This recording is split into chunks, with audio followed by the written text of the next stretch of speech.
Welcome to Outmaneuver. I'm Faith, and I'm here today to talk about pre-release. Thank you to Fantasy Flight Games, Gamegenic and Asmodee for sending us this pre-release box for Star Wars Unlimited Set 3, Twilight of the Republic. They also sent us some other things, and if you're interested, you can watch that video on our channel. What is a pre-release? A pre-release is an event that happens 1 week usually before the release of a set.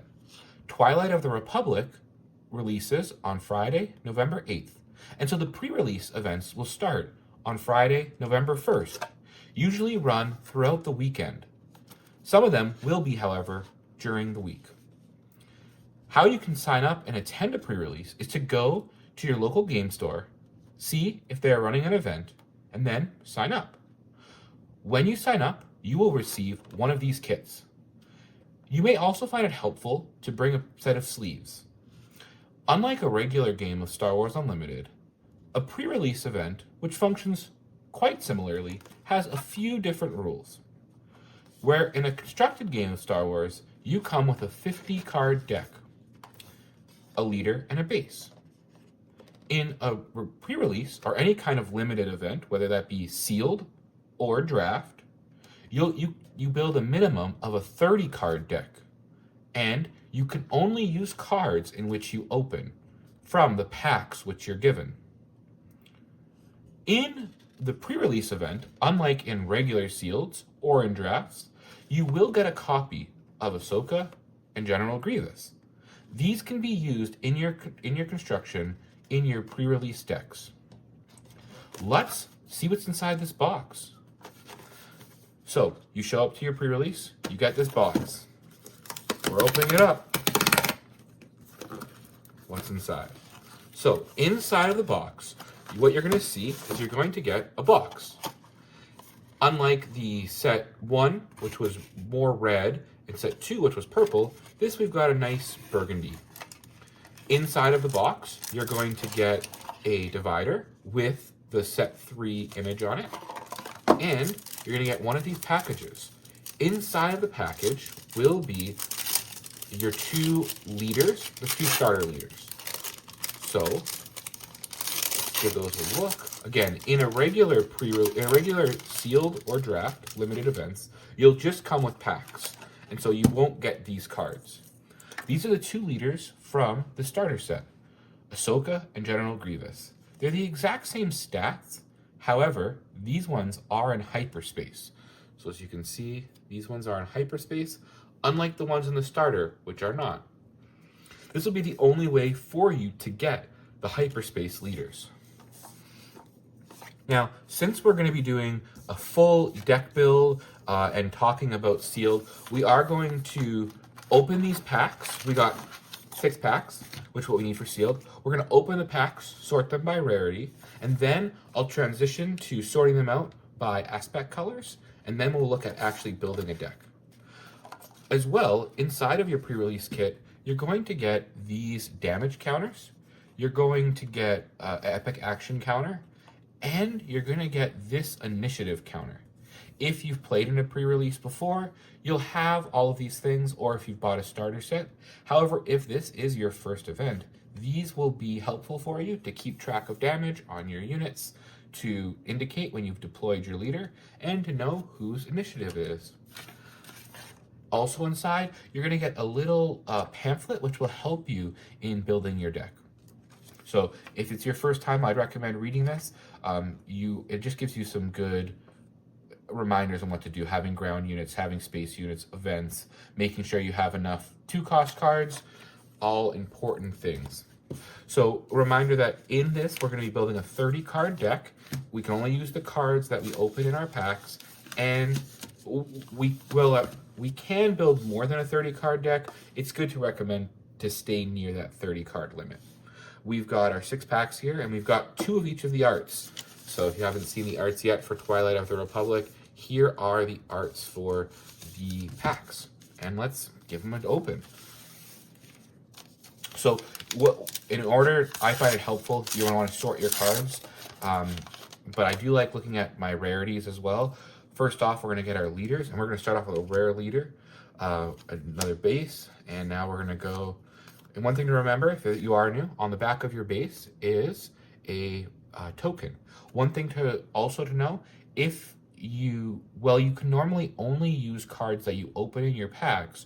You are able to use any common base. So if you don't open a green base or a red base or a blue base, you can still go and grab any red base, blue base, green base, yellow base.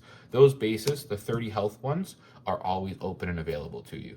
I'm not going to look at these cards too much in depth in particular. Again, we're just showing them, going through, sorting, and we've got a foil base. So these are rare bases. These ones are able to be foiled. In order to play a rare base, though, you do need to open it. So any common base is fair game. However, rare bases are not. Rare bases are only if you open them. Ooh, okay, so we got another hyperspace leader here. So again, not looking at anything in particular. Another one of these guys. And foil. So one thing that you're going to want to know when you're building is, as you start seeing your cards, which leaders you have and which cards you're gonna, like which power cards you're gonna have. People have different ways of evaluating when they're building their decks, but typically a common response is a bomb. So you want a bread. So you're gonna want to get your bombs, removal, anything like space for evasion. Yeah, so there's a couple different things which you're going to want to look at. Different games, again, will have different acronyms. So you'll want to see kind of what helps your deck going throughout when you build it. We've got some more uncommons here. Ooh, we got a legendary Cad Bane. So legendaries are helpful when we build our decks. And then as well, so you're able to get hyperspaces, as we've seen. Here's a hyperspace. And you're able to get foils, and you're also able to get hyperspace foils. So if you haven't seen that before, and this one's really cool, because this is a card which, as I'm opening this, has not yet been spoiled. So I want to show everyone this Cad Bane. It might be a little bit hard to see with the light there. It's a 7-cost Cunning Villainy 7/7 Underworld Bounty Hunter. When played, this unit captures up to 3 enemy non-leader units with a total of 8 or less remaining HP. On attack, the defending player may rescue a card they own guarded by this unit. If they do, draw 2 cards. Now, legendaries are not always meaning that they're going to be better than non-legendaries or rares. Some commons and uncommons are very strong. Some legendaries, though, to be honest, are very strong. And so we got Darth Maul. Great leader. We had a lot of aggression leaders so far. So just because it's a legendary doesn't mean it's an auto include. However, they are going to be, some of them are going to be strong. And so it'll be good to look at that in totality of our cards. So we're coming near the end of our packs. We got another rare base. So the nice thing with our foil base is that foil cards don't take up your regular rare slot. However, unfortunately, in that pack, our rare base here was our rare. And so that can be sometimes a little bit difficult, because when you're looking at those powerful cards, you may want something that's going to do more into your deck, especially because your base can be secondary sometimes. In Limited, you have a lot less control over how you're building. Another aggression leader. And because of that, you're typically maybe going to want 30 life more. We're going to have to see how that plays out in particular for each set. In the back there, we can see there's going to be another foil hyperspace. We'll get to that in a moment. And we're on to the uncommons here. We've got Jesse, Tactical Joy, Commander Cody, and Guarding the Way. So we've got one more pack to open. Really cool with the Cad Bane. So looking forward to seeing how we're going to build. As for our leaders, we've got a lot of aggression. A lot of aggression. Let's see what we've got. Our final leader here is a Count Dooku. And we've got a hyperspace base. And for those that they're new to Star Wars Unlimited, one thing to know with hyperspace bases is on the back, the token is going to also be a hyperspace. So just something to know. And we're going through. All right, we're into our last set of uncommons here. And we've got another legendary Gamegenic and another rare.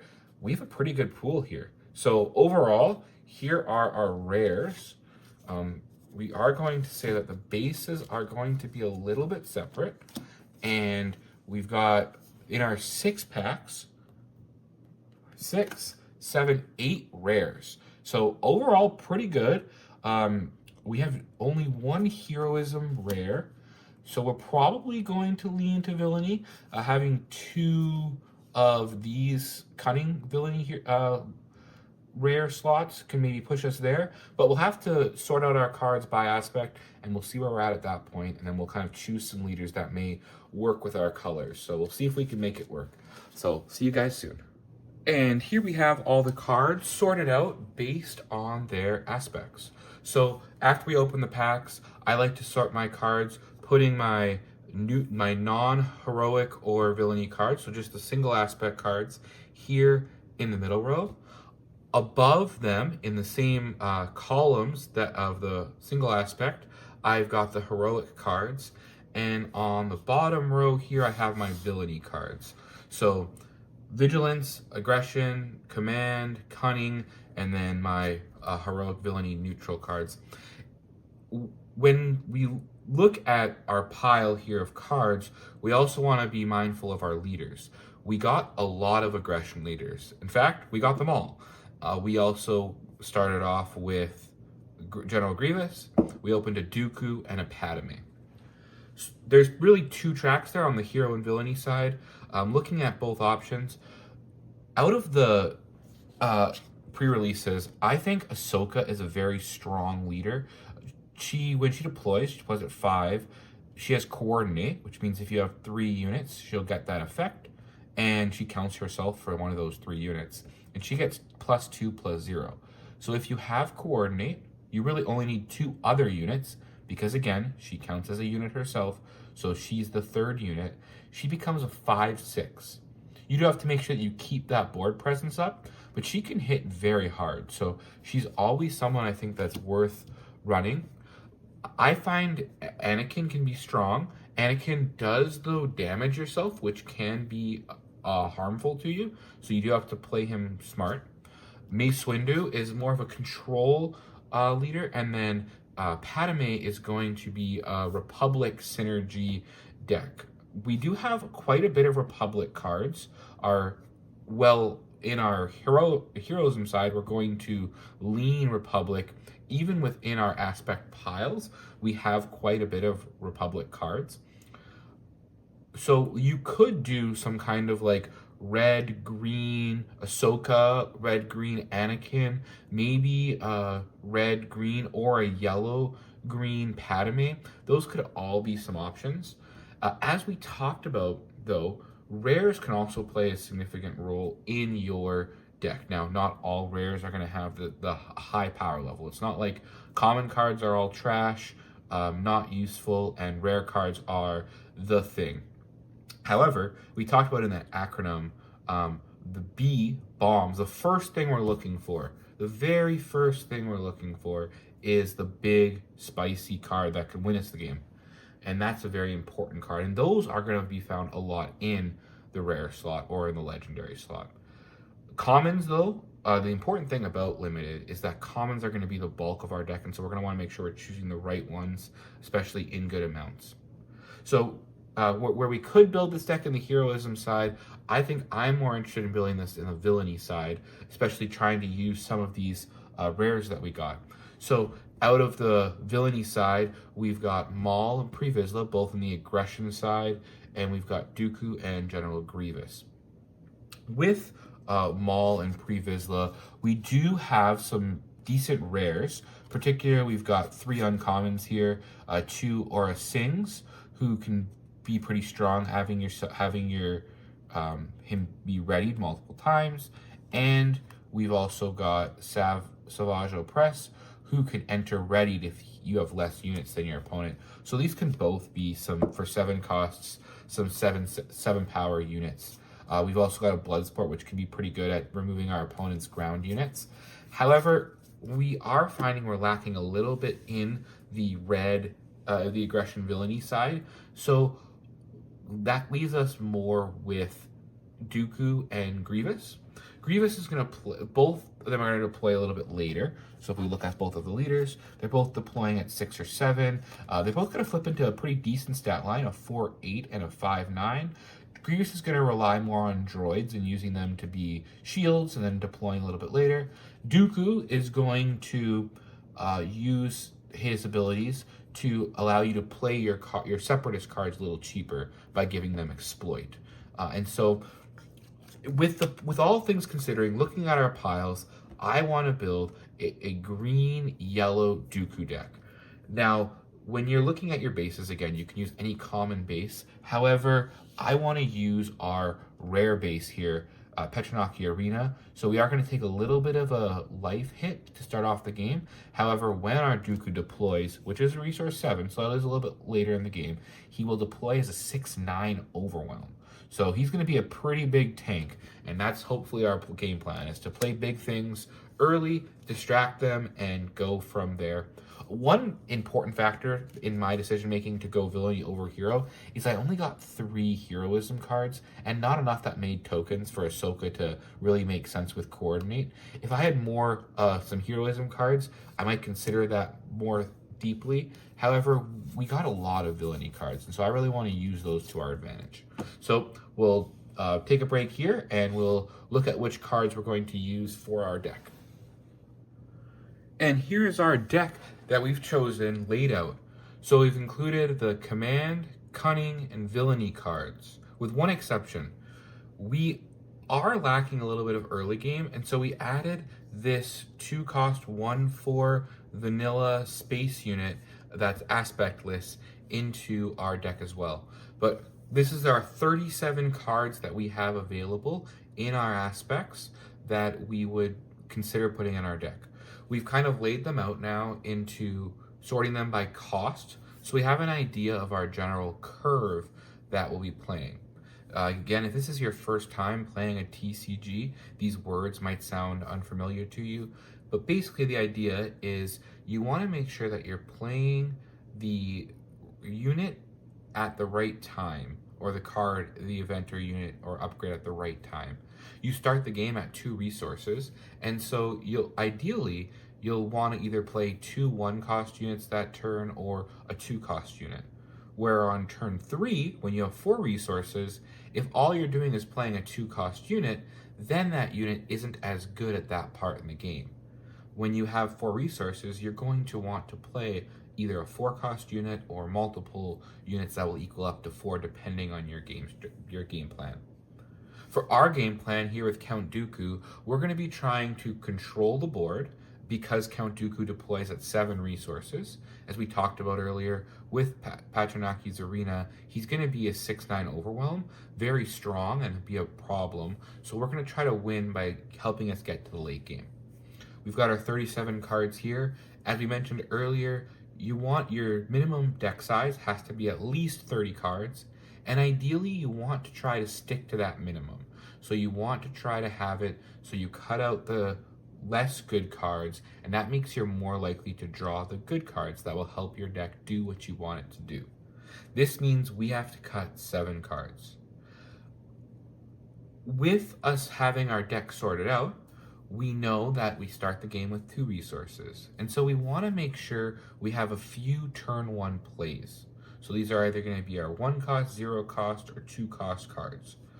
Some of the 2-cost cards that stand out to me, we want to keep our 5 units, especially because we're a little bit lower on the unit count in this early game, and this droid deployment can also be helpful.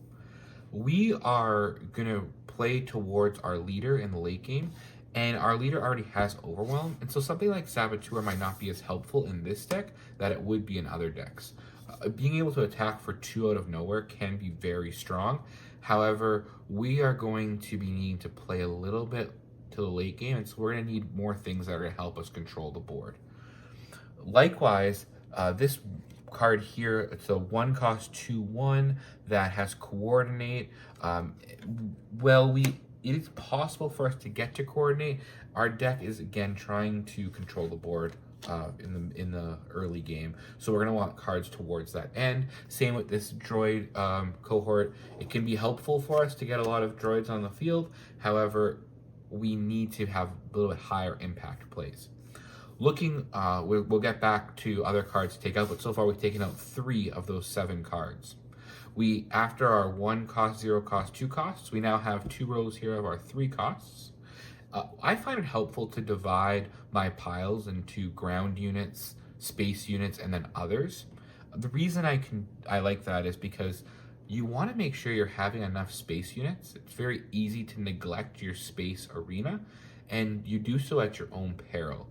You can have these nice ground units. However, if we don't have ways to interact with our opponent's space arena, we are definitely going to be behind the curve.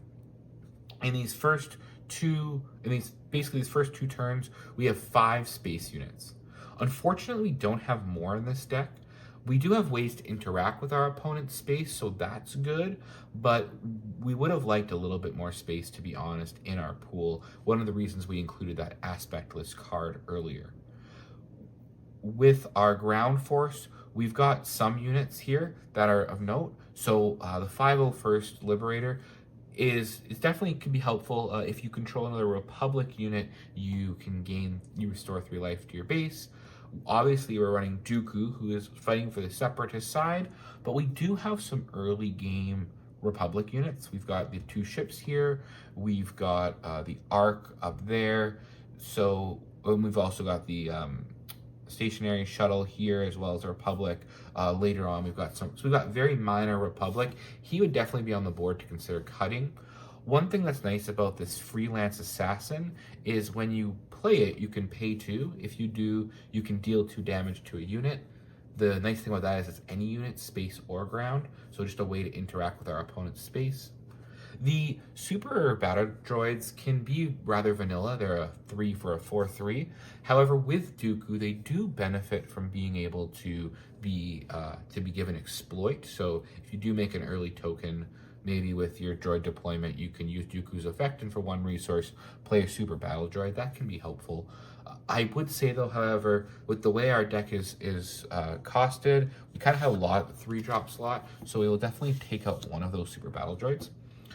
Looking over to our events here, Dooku is coming out a little bit later in the game. So if our opponent isn't going super fast, we can play a card like Resupply, which will help move us from 3 resources on turn 2 to 5 resources on turn 3, meaning that we're only 2 turns away from deploying our leader, which can be helpful. A Merciless Contest can be a good play, even if we don't have a turn 1 play, to just simply pass and let our opponent play a card, and then that would allow us to remove their card. So this is a potential play just to help us control that board. Hidden Sharpshooter is a 4/3 for 4 with Ambush.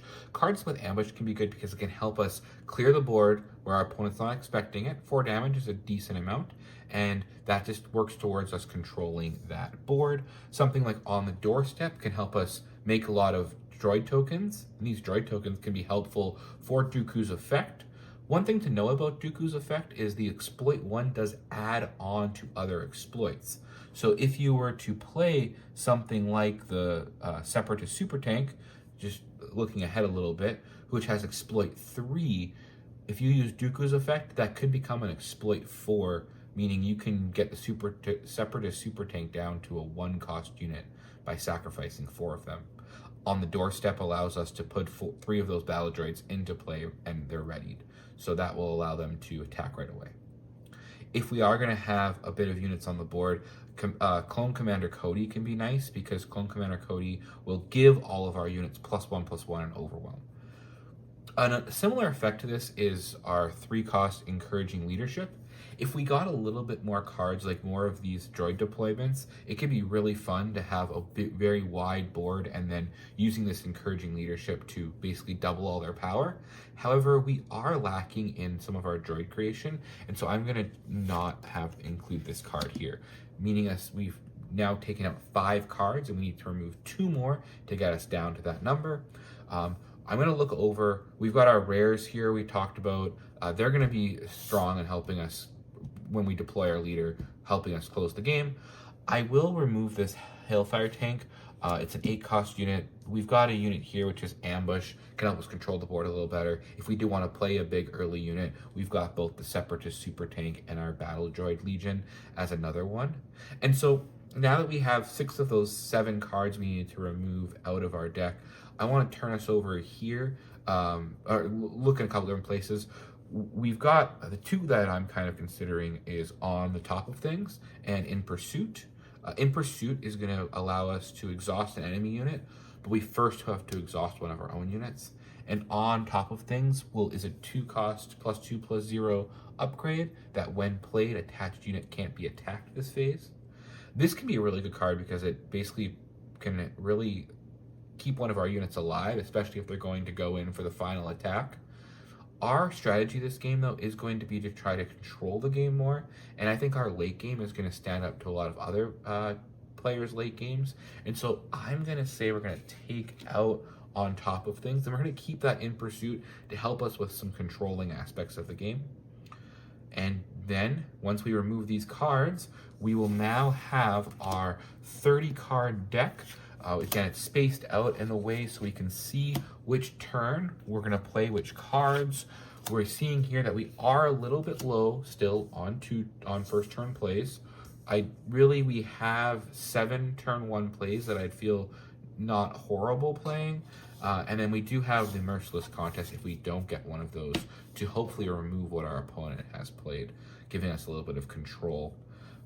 So this is one idea of a deck that I've built here that I would, after I've built the deck, I would go and play games in my pre-release at my LGS. At the end of the day, these pre-release events are for us to have fun, trying out new cards, trying out new strategies. So don't be afraid to give it your best shot, and if you end up losing every game, I hope you can learn a lesson from them all, and that'll help make you a better player in Star Wars Unlimited. Well, thank you very much for taking the time to watch. As for this deck, the hope is for us to have some gameplay of it with some of the other content creators who received press kits early. We'll have to wait and see more on that information, but you might get to check it out and see how I do, if I did the right build. In the comments, please feel free to leave any feedback you have on what you would do to change the deck, or if you would have went with a different leader.